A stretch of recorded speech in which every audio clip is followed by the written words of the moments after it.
She was blind, abandoned, and sold by the only family she had left for $20 million. Lena Carter didn't just lose her sight in a fire, she lost everything. But what she never lost was her quiet strength. Married to a mysterious billionaire who saw her as a shadow of someone he lost, Lena's life becomes a haunting melody of betrayal, survival, and unexpected love. But is love enough to free her? Or is she just a replacement in a gilded cage? Where are you watching from? Tell us in the comments. And don't forget to like, share, and subscribe for more unforgettable stories like this one.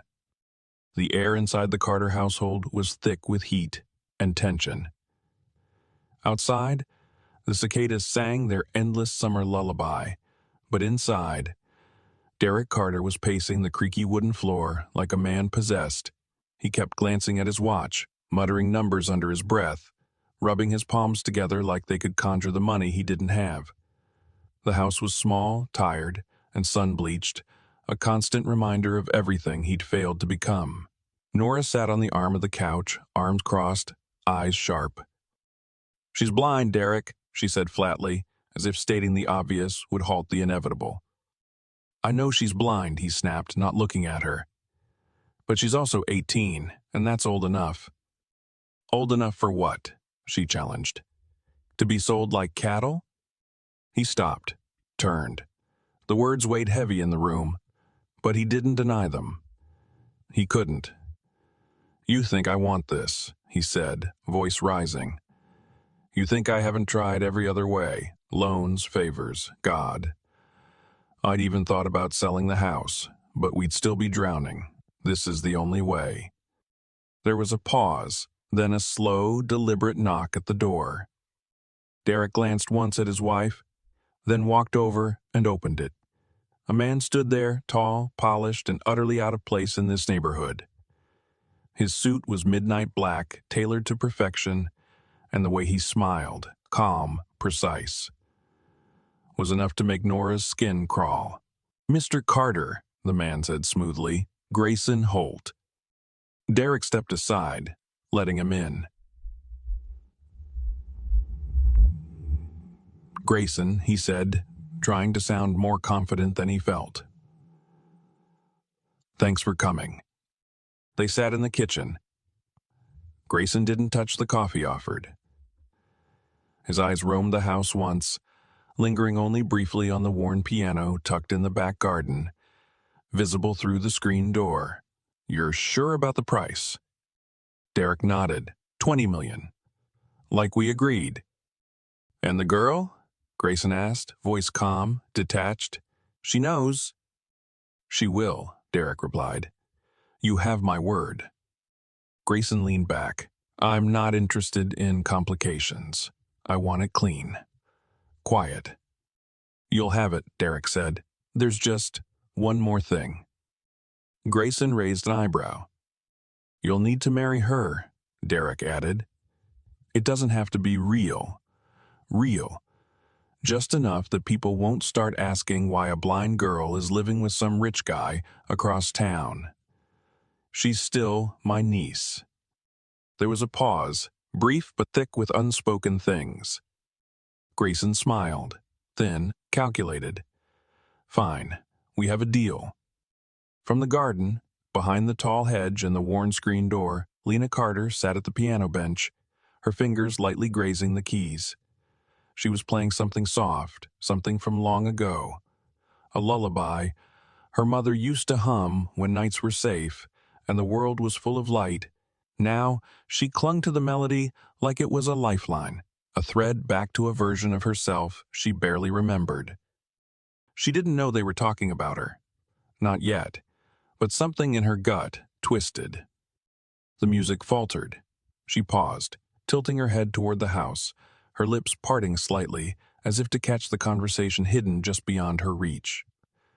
The wind stirred the thin cotton of her dress, the scent of dust and summer heat curling around her like smoke. Her cane rested beside her on the bench, forgotten for a moment. Inside, Nora stared at the door. "He's actually doing it," she whispered. $20 million. For her? I don't know why he wants her, Derek said. But I don't care anymore. All I know is we're finally out. No more late notices. No more hiding from creditors. We're free. Lena's fingers returned to the keys, but they trembled now. The notes she played weren't quite right, each one bending beneath the weight of something she couldn't name. In that moment, she didn't know her life had been sold, that a man in a perfect suit had just bought her future. But she could feel something shifting in the air, something slipping out of her grasp. And deep down, her heart began to ache with fear she hadn't yet understood. The morning sun poured in through the cracked windows, casting long golden beams across the dust-lined kitchen tiles. Lena Carter sat at the edge of her bed, her fingertips gently brushing the frayed hem of her cotton nightgown. She had barely slept. Something had felt off the night before, like a thread had come loose in the fabric of her world. And now everything was unraveling. Her fingers trembled slightly, and she couldn't say why. She heard the heavy footsteps before the knock. Derek's knock was always the same, too hard, too impatient, like even knocking on a door was a task beneath him. The door creaked open before she had time to respond. "Lena," he said, his voice softer than usual, too soft, like it was being forced through a tight space. "Come downstairs. We need to talk." She didn't answer at first, but rose to her feet. She reached for her cane, the familiar feel of its worn grip grounding her as she stepped carefully across the floor. She followed the sound of his retreating footsteps, each tap of her cane echoing like a warning in the quiet house. In the kitchen, Derek stood with his arms crossed, leaning against the counter. His eyes flicked up as she entered. Nora sat at the table with a cup of coffee in her hand, though she wasn't drinking it. She just stared at Lena over the rim, her mouth curled in that faint, bitter smile she wore like a second skin. Derek gestured to the chair across from them. "Sit." Lena obeyed, her hands resting in her lap, her head slightly tilted toward the sound of his voice. "There's a man," Derek began, "a wealthy man. His name is Grayson Holt." The name meant nothing to her. She didn't flinch. She simply waited. "He's interested in you," Derek continued slowly, "in marrying you." The silence that followed stretched long and tight. Lena felt like her lungs were shrinking. "Me," she said at last, her voice barely above a whisper. "Why?" Nora let out a short laugh. "Why not? You're pretty enough, if you ignore the whole blind and poor part." Lena's hands curled into fists on her lap. "Is this a joke?" "No," Derek said quickly. "It's an opportunity. Grayson can give you a better life. One we can't. You'll be taken care of. You'll be taken care of. You'll never have to scrub floors again." Lena's lips parted, but no sound came out. She didn't know what she'd been expecting, but it wasn't this. "This isn't about love," she said slowly. "Is it?" Derek didn't respond right away. Then, "It's a good arrangement. For everyone. And I don't get a say?" "You're 18, he said, voice sharpening. "You live in my house, you eat my food." "She should be grateful," Nora interjected, leaning forward. "Most girls like her die in a group home or on the street. This man is giving you something better than you'll ever find stumbling around this dump." Lena's throat closed. She tried to swallow, but her mouth was dry. "So I'm being sold." Derek's jaw clenched. "Don't put it like that." "How should I put it?" she asked, her voice steady despite the tremble in her chest. "You arranged my life with a stranger. For money." Derek stood abruptly, pushing his chair back with a screech. "I did what I had to do. You think I'm proud of this? I raised you. I raised you. I gave you everything I could when your parents died. And what did you give me? Nothing but more mouths to feed. This isn't cruelty. It's survival." Lena stood too, slowly, her cane clicking against the tile. "You didn't raise me. You tolerated me." Derek stepped toward her, but stopped himself. His breathing was heavy, uneven. "You're leaving tomorrow," he said, voice low. "A car will pick you up. You'll go to Grayson's estate, and you'll marry him. And you'll do it with grace, or you'll regret it." Lena's heart pounded. She turned, walking blindly toward the door, guided by muscle memory and a will stronger than fear. She stepped into the backyard, the morning air hitting her like cold water. She reached the old piano, sat down, and laid her hands on the keys. She didn't cry, not yet. Instead, she played. A song her mother once sang to her, when love still meant safety and home wasn't something you could lose. The notes were soft, uncertain. Her fingers trembled. But as the melody rose into the air, so did the storm building inside her chest. She didn't know what waited for her at Grayson Holt's mansion. But if they expected silence, obedience, or gratitude from her, they didn't know her at all. The package arrived just after noon, delivered by a man in a sleek black uniform who barely spared the house a glance before vanishing back into his car. The box was large, elegant, wrapped in matte-silver paper, and tied with a blood-red ribbon. Derek was the first to see it sitting at the doorstep. He called out to Lena as he brought it in, voice unnaturally chipper. "Something came for you," he said, setting the box down on the table like it was a prize he'd won in a game he hadn't expected to win. Lena stood at the base of the stairs, her hands resting lightly on her cane. She could smell the newness of the box, something crisp and foreign, like perfume and paper and wealth. She didn't move at first. She just stood there, wary. Nora appeared next, arms crossed, her smile as sharp as ever. "Looks like your fiancé has taste." "Better than we ever did, that's for sure." Lena walked slowly toward the table, each tap of her cane against the floor, feeling heavier than the last. Her fingers found the ribbon first. She tugged at it carefully, feeling the tension release as it slid loose. The box opened with a soft sigh, revealing layers of tissue paper. Beneath it all was a dress. She didn't need to see it to know it was expensive. Her fingertips ran over the fabric, smooth, silk-like, cool to the touch. She traced the stitching, the delicate patterns woven into the bodice, the soft folds that made up the skirt. It felt like something out of a fairy tale, something she had no business touching. "It's pink," Nora said. "The soft kind. Designer. You're lucky. Most girls get married in cheap lace or nothing at all." Lena didn't answer. She lifted the dress from the box with trembling hands, holding it against herself like she might feel beautiful through the cloth. But all she felt was a deeper ache, one that reached past her skin and settled somewhere in her bones. "He sent a note," Derek said, plucking a cream-colored envelope from the folds. He didn't read it aloud, just slid it into her hand. Lena ran her thumb along the edge, then tucked it into the pocket of her dress. She'd read it later, maybe. Nora leaned against the counter, eyes gleaming. "He wants you to look like a bride. Smile for the cameras, make it real. You'll be on his arm, all dressed up like a doll." Lena turned toward her. "A blind doll," she said quietly. Nora shrugged. "Doesn't matter.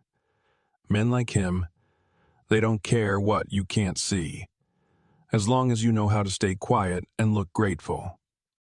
That night, Lena sat at the piano in the garden with the dress still folded neatly on her lap. She hadn't tried it on. She wasn't sure she could bear it yet. The stars above her were invisible. The moon just a cool patch of light she could feel but not see. She played slowly, her fingers uncertain.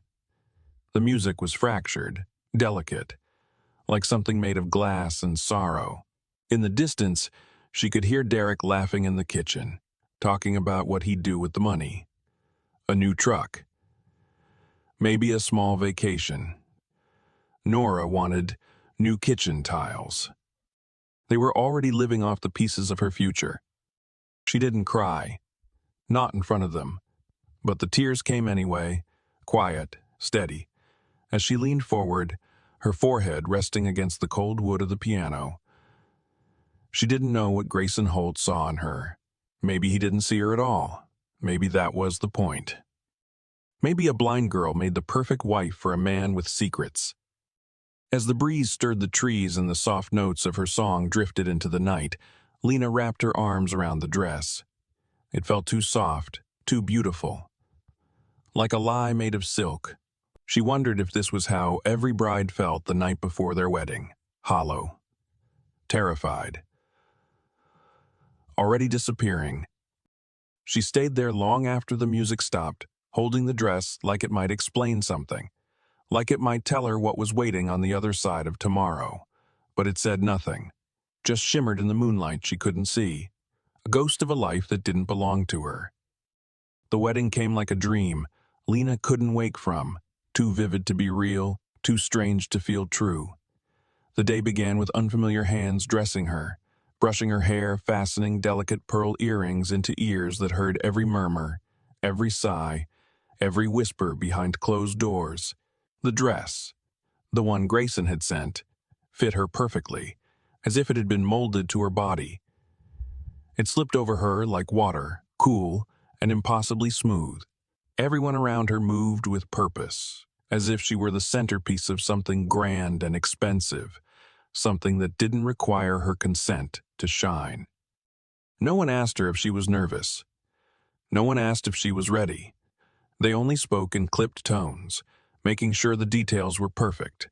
Her hair, her shoes, the press of blush across her cheeks. She felt like she was being packaged, prepared, delivered. When they guided her onto the deck of the ship, the scent of salt hit her first, followed by 1,000 other fragrances. Roses, orchids, expensive perfume, champagne bubbling in glass flutes. Her heels clicked against polished wood as she was led forward, her hand resting lightly on the arm of a woman she didn't know. There were people all around, their laughter like glass shattering in the sun. Music played from somewhere near the back of the deck, a string quartet soft and elegant. Lena couldn't see the ocean, but she could feel the breeze lifting her veil, tugging at the hem of her gown. The world felt endless and empty all at once.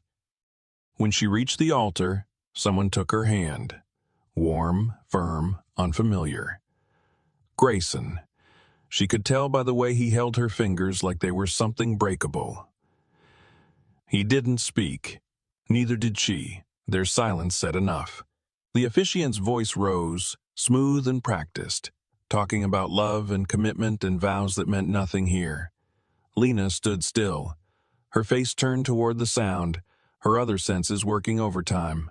She could hear the flutter of dresses, the rustle of paper fans, the gentle clinking of glasses. She could feel the weight of every gaze on her, as though everyone was watching a show. A performance they'd all paid to witness. Grayson's voice was steady when he spoke his vows. He said the right words with the right tone, and Lena wondered how many times he'd rehearsed them. When it was her turn, she repeated what she was told. Her voice a thin thread, unraveling into the wind. The applause that followed felt like the closing of a door. After the ceremony, the celebration began. Laughter, dancing, champagne toasts. Lena sat in a chair near the edge of the deck, her hands folded in her lap, the wind brushing against her skin like a question she didn't know how to answer. Guests passed by with flutes of golden liquid, their voices bright and full of stories she couldn't see. Every so often, someone would stop to compliment her dress, her bravery, or simply to say how beautiful she looked. She smiled when she was supposed to. She nodded, but inside, she was somewhere else entirely. Back in the garden with her piano, back in a world that made sense even in its loneliness. Grayson didn't sit beside her. He moved through the crowd like a man at a business event, charming, smooth, untouchable. She could hear him laugh, say the right things. He was good at this, too good. When the celebration ended, they were led to the car waiting at the dock. It was sleek, black, and silent, just like Grayson. He opened the door for her himself. She slid into the seat, the leather cool against her skin. The door closed with a soft finality. Neither of them spoke as the car pulled away from the ship, the sounds of the party fading into memory. Lena stared out the window, though she saw nothing, the streetlights blurring into golden ghosts in the darkness. Her reflection in the glass was just a faint suggestion of a girl in a white dress. She didn't know what kind of life waited for her in Grayson's world. She only knew this wasn't a beginning. It felt like an ending dressed in lace and roses. As the car turned sharply and the mansion came into view, tall and bright and cold, she let out a breath she hadn't realized she'd been holding. She was no longer Lena Carter, the forgotten niece. She was Mrs. Lena Holt now, and it meant nothing. The car rolled to a gentle stop in front of the mansion, and even from the inside, Lena could feel the scale of it. The way the air changed, the way sound seemed to vanish beneath the towering stone walls, and the manicured hedges that lined the driveway like soldiers. Grayson opened the door without a word, offering her his hand. She hesitated for a fraction of a second before placing hers in his. His palm was warm, steady. It didn't comfort her. She stepped out onto the gravel path in her satin heels, her fingers tightening slightly around her cane. She couldn't see the house, but she could sense its grandeur in the way her steps echoed, in the vast silence that followed them as they walked toward the entrance. The doors opened before them with a soft groan, revealing something Lena could only interpret through sound and smell. The scent of polished wood, rich leather, and distant flowers. The hush of velvet curtains moving slightly in a breeze she couldn't feel. The emptiness of a place where everything cost more than she would ever earn in a lifetime. Her heels clicked across marble, her cane tapping gently as she followed Grayson's lead. Every sound bounced off the tall ceilings and vanished into nothing. The house was alive with silence, the kind that weighed on your chest and made you feel small. He didn't give her a tour. He didn't offer her comfort. He simply said, "This is home now," and guided her up the stairs, his pace controlled, practiced. She tried to memorize the turns, the number of steps, the subtle shift in air between one room and the next. It was the only power she had left, knowing her way around a place that didn't want her. When they reached what she assumed was her room, he stopped at the door and hesitated. "If you need anything, let me know," he said, his voice calm but distant, like a host speaking to a guest who'd overstayed their welcome. Lena nodded slowly. "Can you show me to the bathroom?" He responded with a soft of course, and opened the door with a quiet click. She stepped into the room, her feet meeting smooth, cool tile. The space felt enormous. The air smelled of jasmine soap and faint lavender. Her fingers brushed against the counter, the edge of the sink, the curve of a tub that seemed too large for one person. She expected him to leave, but he lingered. Then, without a word, he moved across the room and opened another door, a hidden alcove with a deep soaking tub already prepped. Lena didn't acknowledge him. She had already begun unzipping the back of her wedding gown, her fingers slow and deliberate. She thought he was gone. The fabric slipped down her body in a soft whisper, pooling around her feet. She stood still, bare, the cool air prickling her skin. In that moment, she was no longer Lena Carter, the orphan, no longer the bride in the pink designer dress. She was just herself, stripped of everything, silent and alone in a house filled with things she didn't belong to. Unbeknownst to her, Grayson had turned around too late. He froze. The sight before him stole a breath from his chest. She didn't see the way his expression shifted, the way he stood, rooted to the spot, as if afraid to move, to break the fragile spell. Her back was to him, her posture soft, vulnerable, unguarded. She looked like a statue carved from porcelain, untouched by the ugliness of the world, even if that ugliness had wrapped itself around her every day of her life. To him, She was more than beautiful. She was unknowable, and that terrified him. Grayson turned silently, slipping out of the room before she noticed. The door clicked shut behind him, and he stood in the hallway, back pressed against the wall, his mind spinning with questions he didn't want to answer. He had bought her. That much was true. But what he hadn't expected, what he didn't prepare for, was the feeling in his chest now, growing heavier with every second. Inside the bathroom, Lena stepped into the tub. Warm water embraced her body, the heat sinking into her bones. For a moment, she closed her eyes and let herself imagine she was somewhere else. Someone else. Someone else. She didn't know Grayson had seen her. She didn't know that, for the first time, she had shaken something inside him. And he didn't know if he could put it back. The next morning, the mansion was silent, as if it held its breath with her.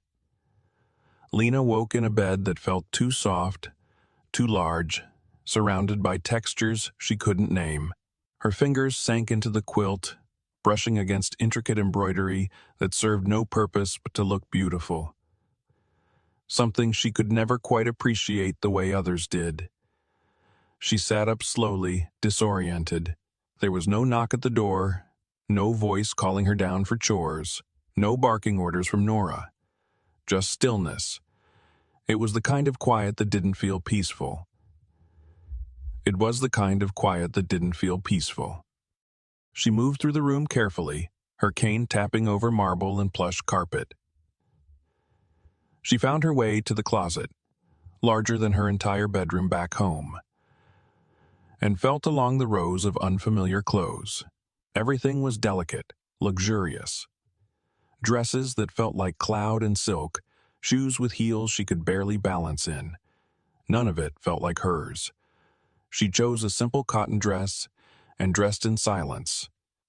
Downstairs, the air smelled faintly of cinnamon and brewed coffee. Her cane tapped against the polished floor as she descended the grand staircase, each step echoing louder than the last. The house didn't feel like a home. It felt like a palace built for ghosts. She found the dining room by following the aroma of food, though her stomach twisted with nerves. Grayson sat at the head of a long glass table, a newspaper in his hands, coffee steaming beside his plate. He didn't look up at first. He didn't need to.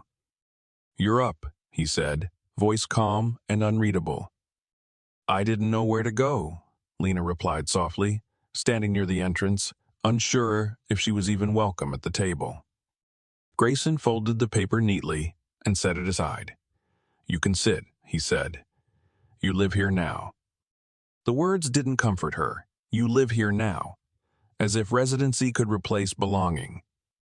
She walked slowly to the nearest chair and sat, her hands folded in her lap.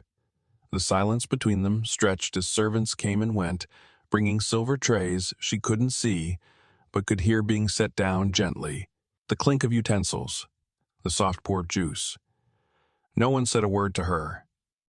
"Did you sleep well?" Grayson asked finally.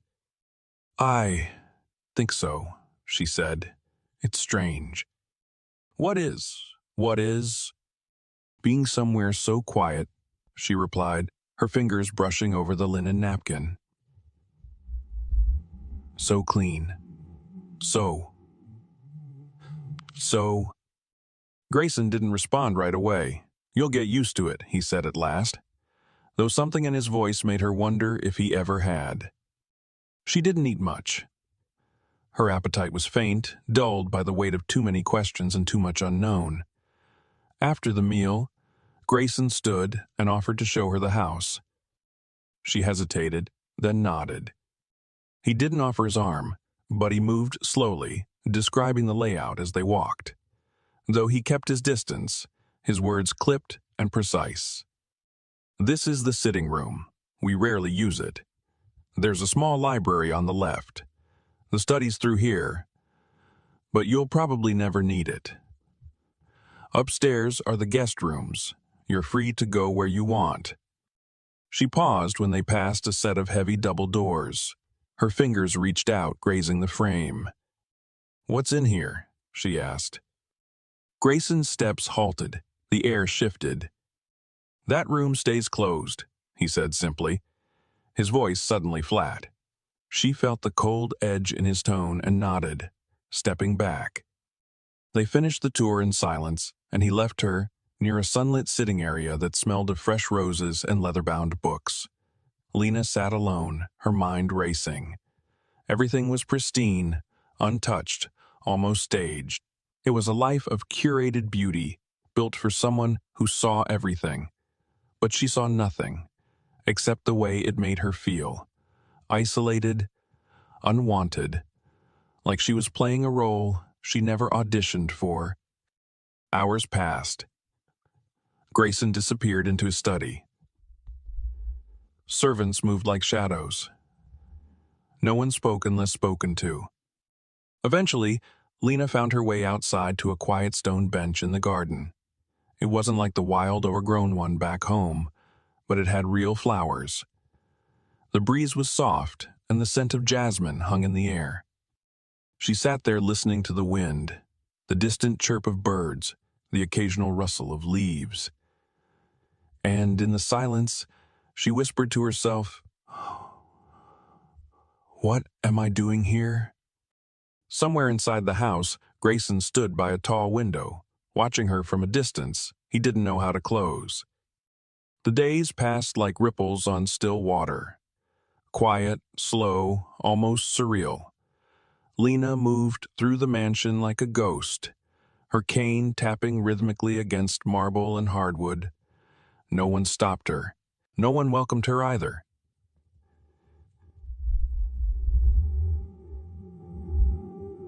She memorized the floor plan by touch and sound, mapping the edges of carpets, counting the steps between doors, cataloging the subtle changes in scent that marked one hallway from another. It gave her some measure of control, a fragile sense of grounding in a world that had spun too far from anything she recognized. One morning, as she navigated toward what she now knew was the east wing of the house, she heard a soft rustling behind one of the partially open doors. She paused, tilting her head, her hand resting lightly on the doorframe. The voice that spoke next startled her, not because it was loud, but because it was kind. "You must be Mrs. Holt," the woman said. "Forgive me, I didn't mean to frighten you." Lena turned slightly. "You didn't. I just wasn't expecting anyone to speak." The woman stepped forward, her footsteps gentle. "I'm Mina. I work here. Housekeeper, mostly. But everyone here wears more than one hat." Lena smiled faintly. "Everyone but me." Mina hesitated, then said gently, "You're new. This place has a way of making even old souls feel out of place. Don't take it personally." Lena wanted to believe her. There was a warmth in Mina's voice she hadn't heard since before the wedding, a softness that reminded her of late-night lullabies and the scent of chamomile tea. They stood in companionable silence for a moment before Mina added, "If you ever need anything, you can call for me. The others won't talk much, but I'm not one of them." Lena nodded slowly, grateful in a way that words couldn't carry. "Thank you," she said. That evening, after dinner, eaten alone at a long table with untouched silverware, Lena heard the faint echo of Grayson's voice from across the hall. She couldn't make out the words, just the tone, tight, agitated. She moved closer, her steps quiet, and leaned slightly near the crack of his study door. Then, a name cut through the air like a blade. "Claire. Claire." The name meant nothing to her, but the pain in his voice did. It was raw, choked, broken open in a way she'd never heard from him. A silence followed, heavy and final. A glass shattered. She stepped back, her heart quickening, her breath tight. She returned to her room and sat on the edge of the bed, her thoughts spiraling. Who was Claire? A lover, a wife, someone he lost. She thought of the locked door, the one he refused to let her near. Suddenly, the boundaries of the house felt even more rigid, each wall a gate between her and the truth. That night, sleep came in fragments. Dreams of fire and glass and the sound of her name spoken by a stranger's voice haunted her. When morning came, she found herself in the garden again, hands folded in her lap. The piano, tucked away at the edge of the greenery, had been moved there at her request, though no one asked why. She ran her fingers over the keys. They felt familiar, real, solid. She played softly, unsure of the melody at first, letting the notes find her like old friends. As the music unfolded, something inside her did too. Her heart slowed. Her breathing steadied. For once, she wasn't a wife or a bride or an ornament in someone else's mansion. She was Lena, the girl who survived fire, who built her world from sound and memory. She didn't hear Grayson until the music ended. "You play beautifully," he said, voice low, uncertain. She turned toward him. "It's the only way I know how to speak." There was a long pause. Then he sat on the bench beside her, though not too close. He didn't touch the keys. "I haven't heard this piano since." He trailed off, and she didn't press him. "You said a name last night," she said instead, her voice even. "Claire." Grayson inhaled sharply. "You heard that?" "I hear everything," she replied.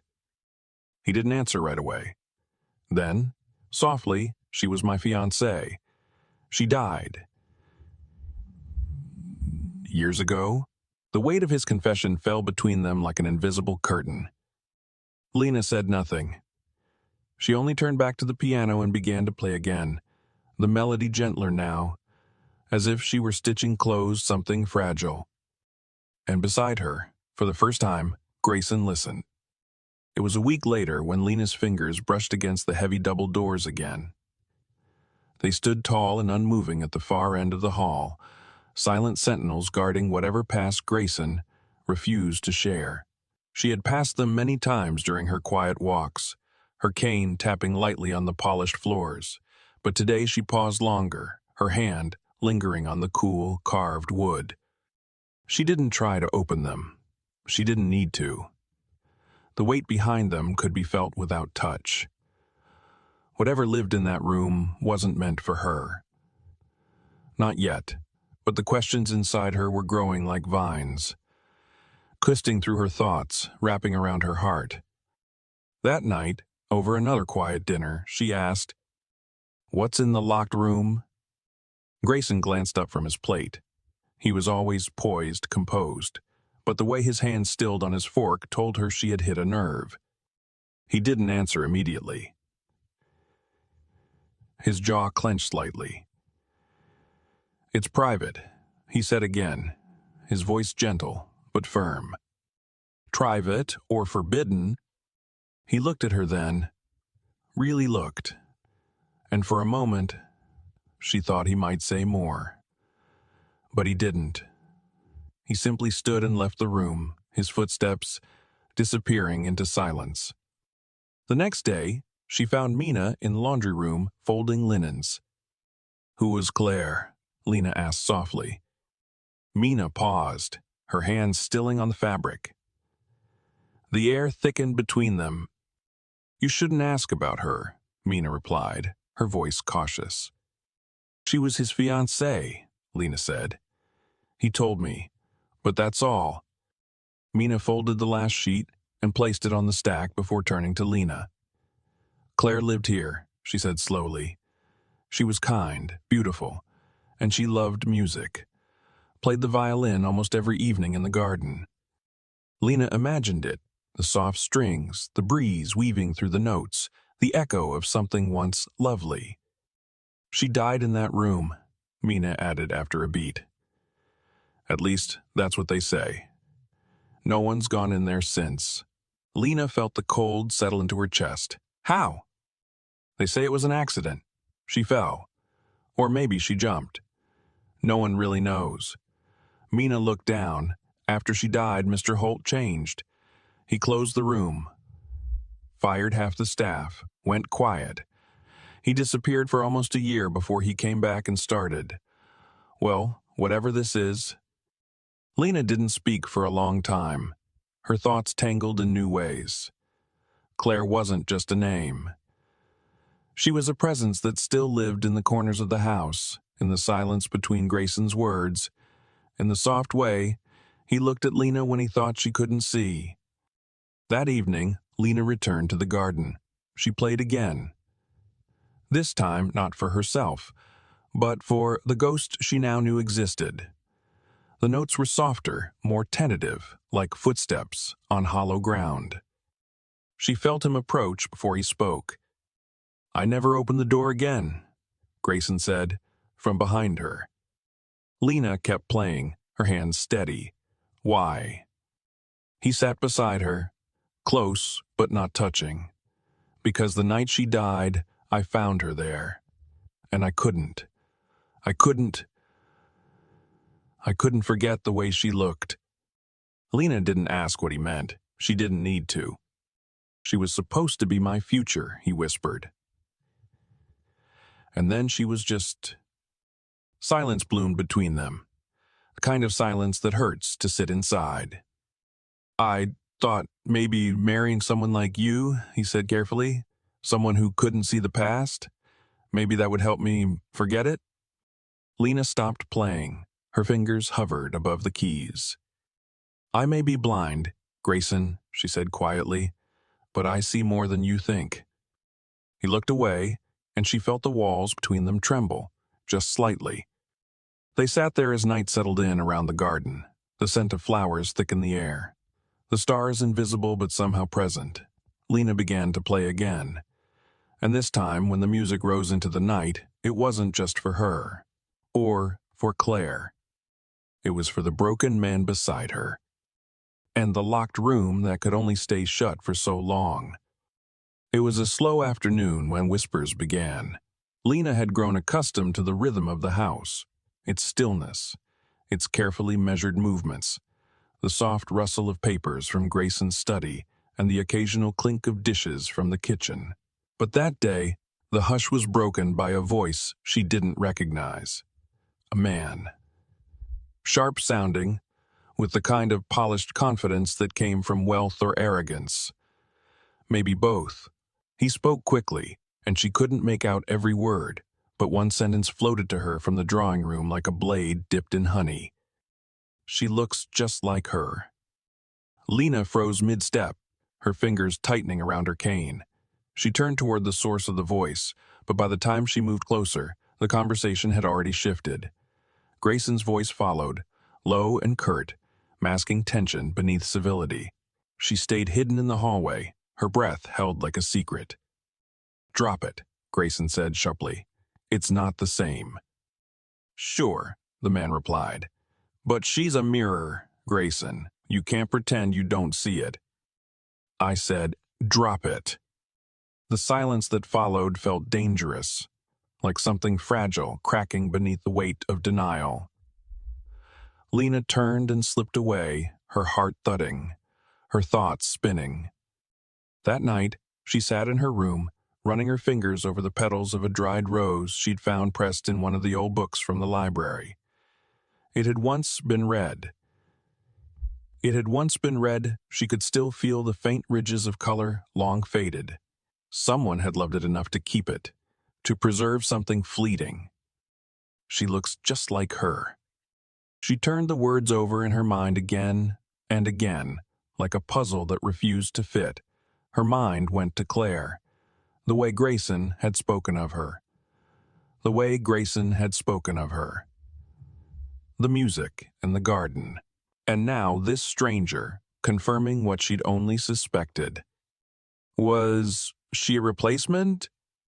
A shadow of a memory?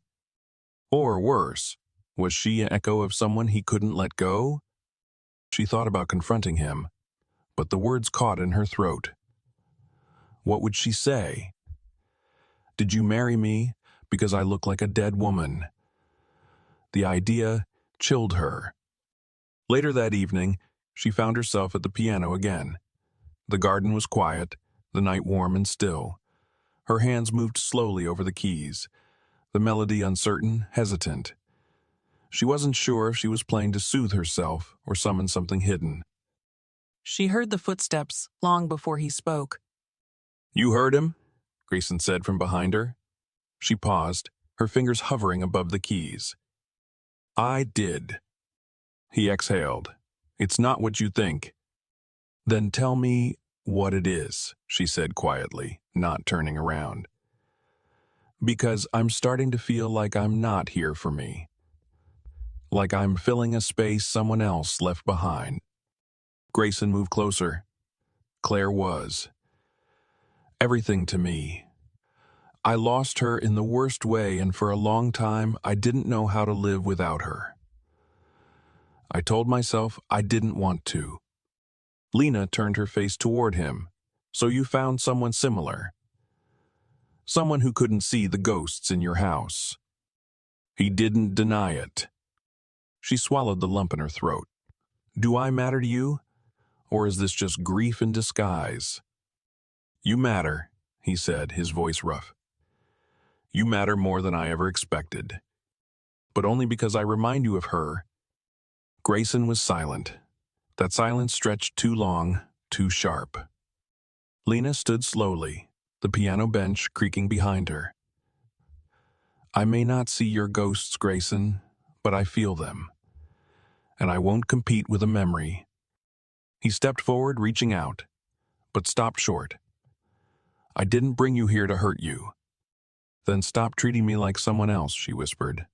"Let me be myself, or let me go." She walked past him then, cane tapping firmly against the stones, her back straight, her breath unsteady. Grayson stood alone in the garden, the music gone, the moonlight washing over the empty bench. He hadn't realized how much of Claire still lived in these walls until Lena's voice cracked through it like thunder. And for the first time, he didn't know which woman haunted him more, the one he lost or the one still within reach.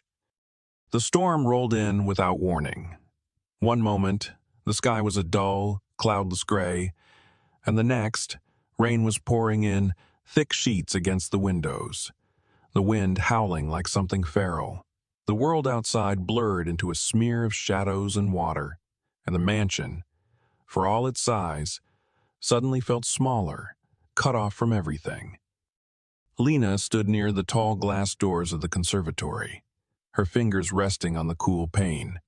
She could feel the electricity in the air, each rumble of thunder vibrating faintly through the floor beneath her bare feet.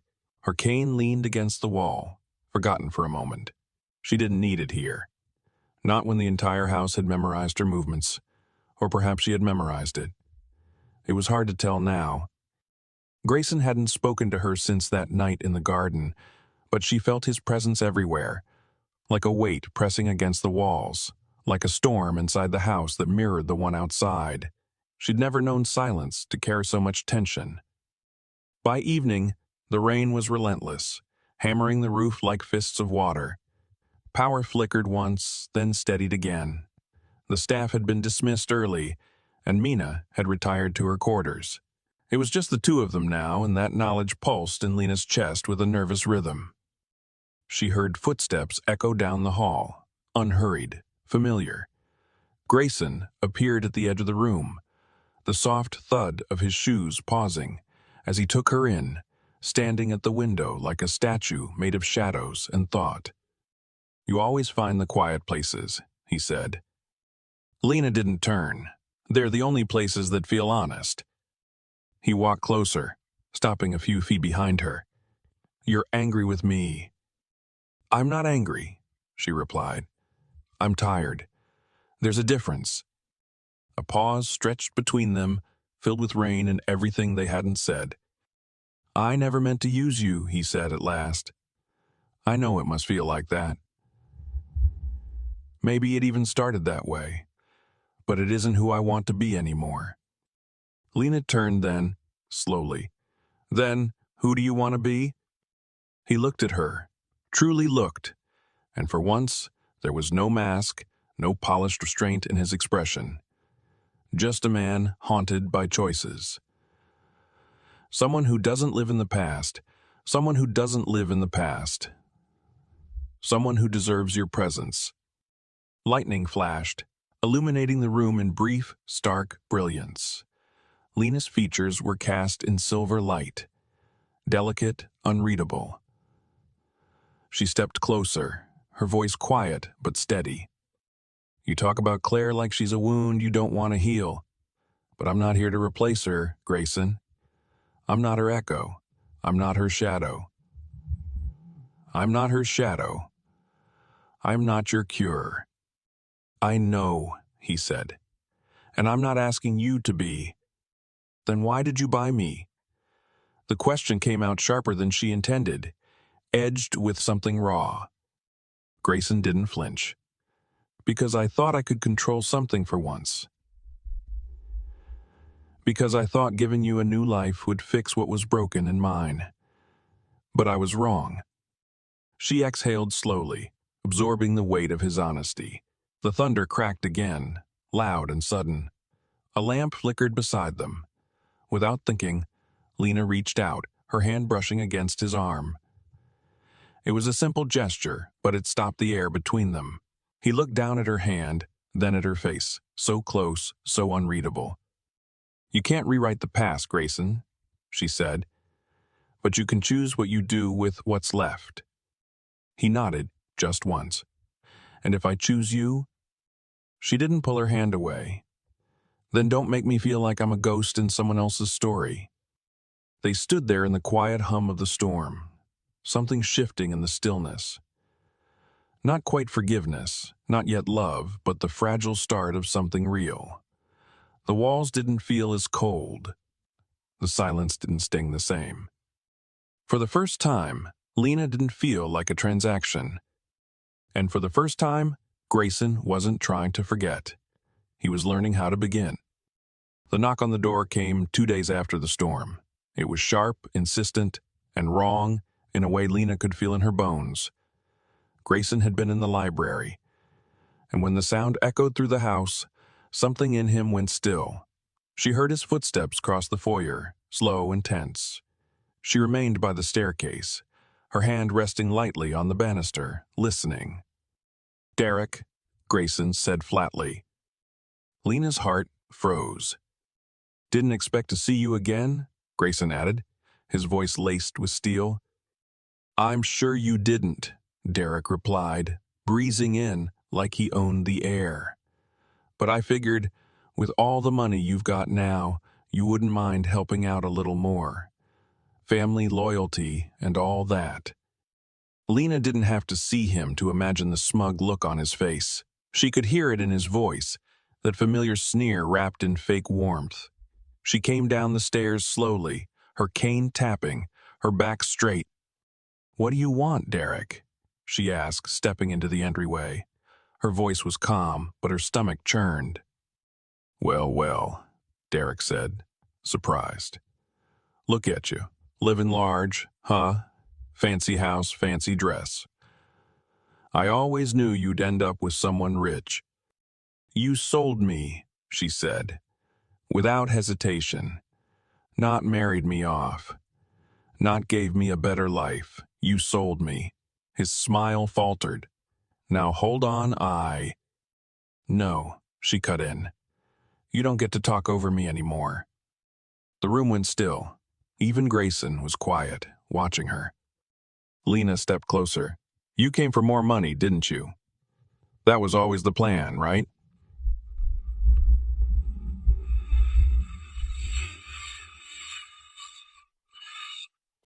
Derek's charm dropped like a mask slipping.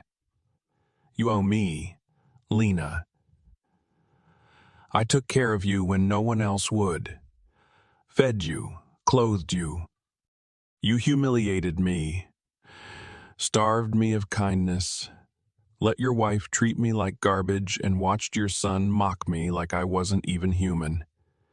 Her voice didn't rise, but it hit harder with every word.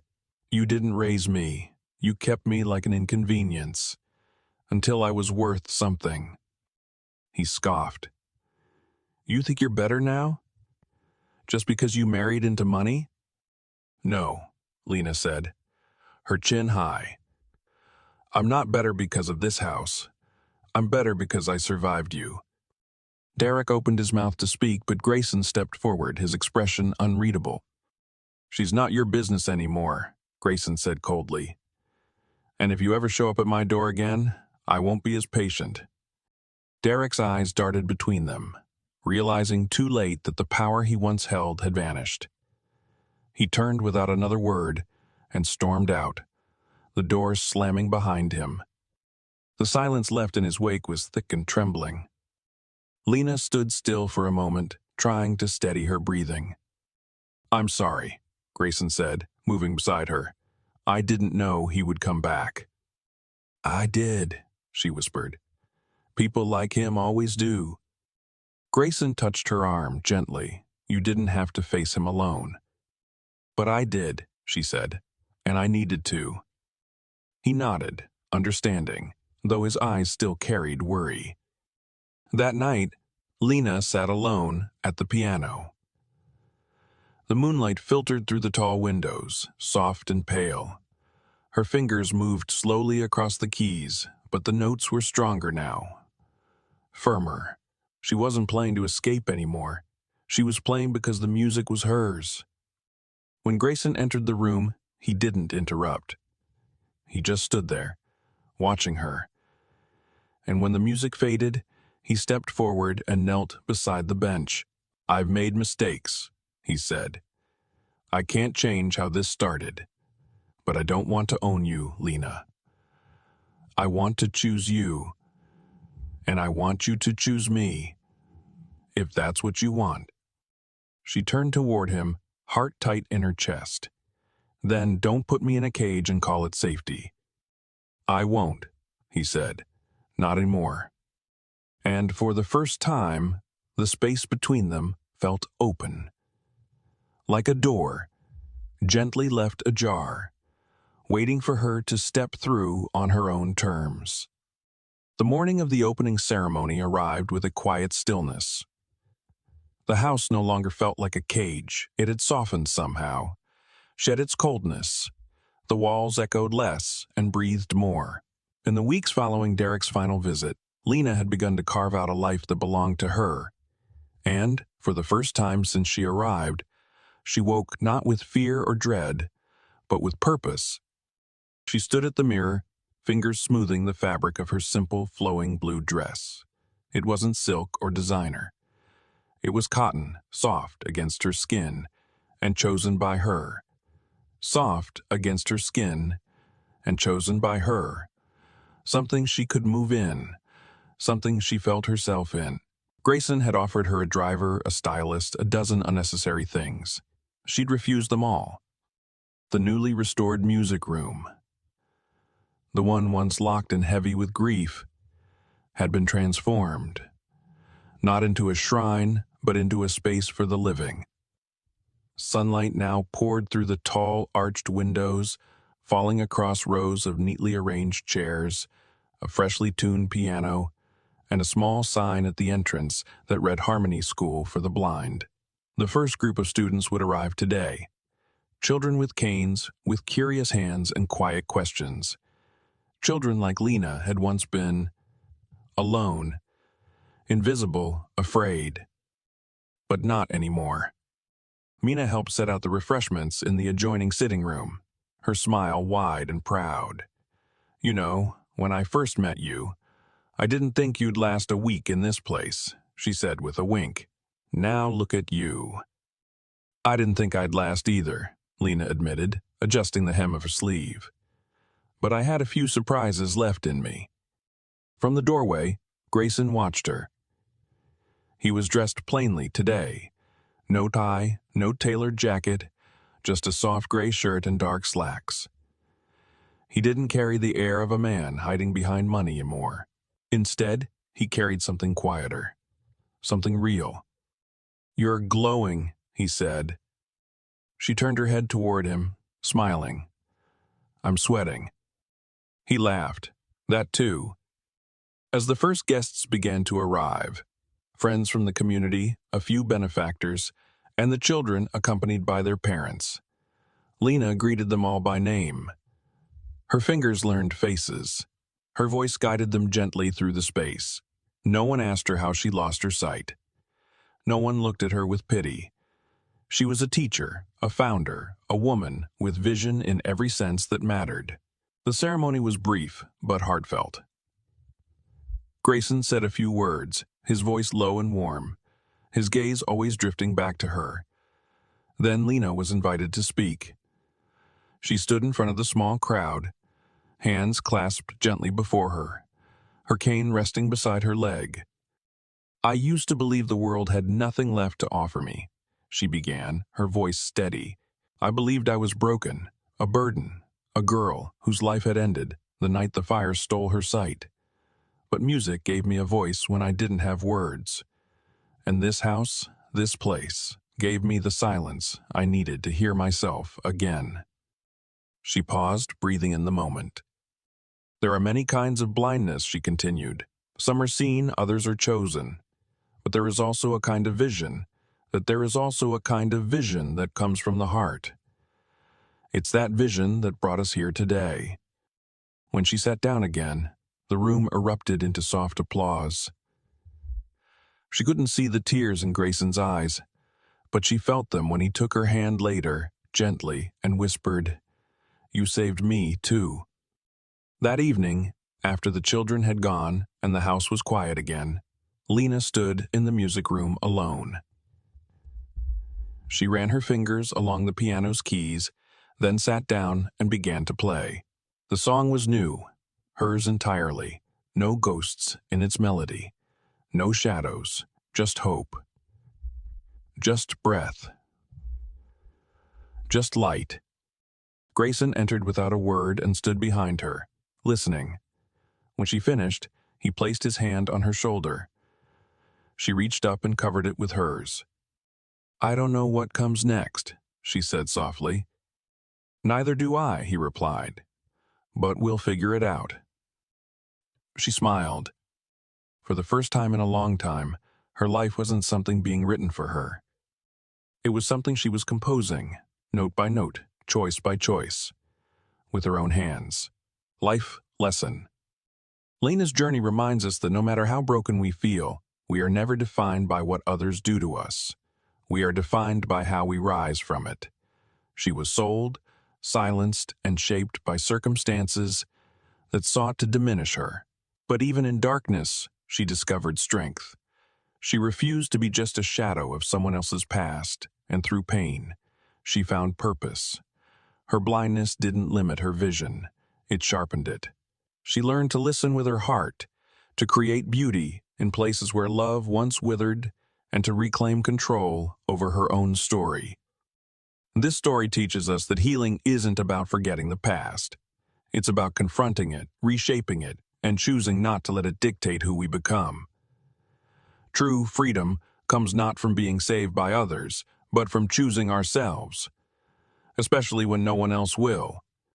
To anyone who's ever felt unseen, unheard, or unwanted, remember this. You are not a burden. You are not a mistake. You are not a mistake. You are a song waiting to be played, and when you finally do, you'll realize you were never meant to blend in. You were born to be heard. If this story moved you, let us know where you're watching from in the comments. We'd love to connect with you. And don't forget to like, share, and subscribe to our channel for more powerful stories, just like this one. Your support helps us bring more voices to life,